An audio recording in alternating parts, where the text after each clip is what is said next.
Have you guys seen any of that through LinkedIn or for some other, maybe through some of your groups, Ashley, that have you had anybody affected in your group? So inside of my group, Cyber Tribe, I have not had anybody that's been impacted by job layoffs. Good. However, I have made everybody aware that trying to pursue a position in the federal government right now should be put on pause. All the things Mhm. that are happening right now, it doesn't make sense to put yourself into that drama, at least not at this state. But it's very easy to identify who, like just going on LinkedIn and putting in certain prompts, it's really easy to identify who was a federal employee who got laid off because they'll usually put their end date. And it's very easy to target them for scams. And so you have to really be paying attention to what you're responding to and not allow that desperation to have income coming in cloud your judgment and make you fall for these scams. Yeah, Yeah, absolutely. How yeah. about you, Jay?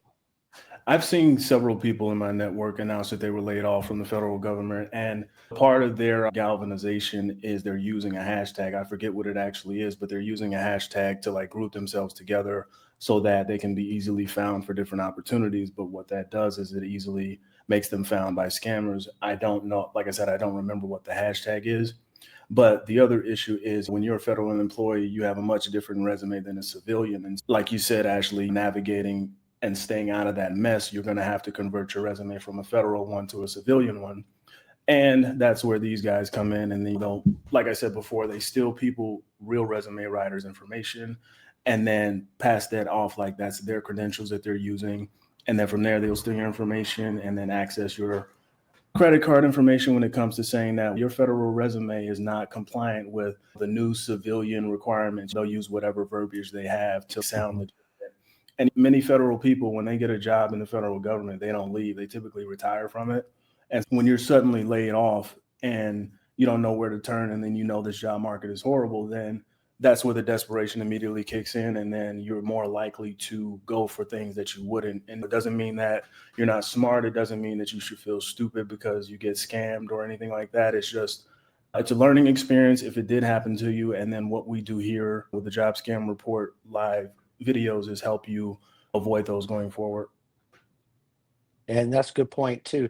There's something is very important point about the resume as well, because in the resume, federal resumes, they're much longer Yeah. than the civilian resume on a regular basis. In other words, if you just got your first federal job during your probation, that may not affect you as much as somebody who's been in 20, 30 years, because you're Yeah. required, when you put in, do a federal resume, you're required to put in everything that you've ever done from high school, from your first job to the time being, no matter how relevant it is, because they're basically tracking integrity as much as they are your experience. So Mhm. that's going to be a pause. So when you come back to the civilian life, you're going to need to truncate that in. I don't see that being a problem for a lot of federal workers, since they were new, they've been there under a year. The question might be, should I put my job there?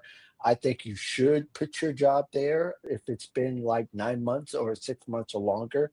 You might want to consider it. It depends. It depends on the experience. It depends how relevant the experience is compared to the jobs that you'll be going to.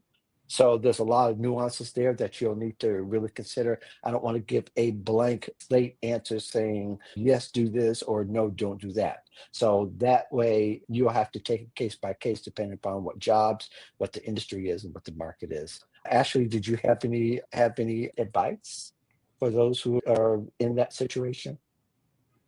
When it pertains to that resume, it's interesting that you say that because every now and then I have people come to me who were working in federal that need to transition. And so what I usually say is about if you have to redo your resume, right? And you have to condense it some, 10, maybe 15 years, but usually about 10 years of experience, and then really target it to the positions that you're applying for. You might have had to do specific duties in your role that wouldn't apply to a position you're doing in the private sector, right? And so you want to focus in on the aspects of your responsibilities and accomplishments that have a direct correlation. And that's how you're going to start getting more interview opportunities. It's one of the things that I have my Mhm. clients do for cybersecurity is focus in on the aspects of your roles that specifically deal with the jobs you're applying to and then base your resume off of that. And then also just be mindful, just because somebody says that they're a resume writer, whether they are professional or not a certified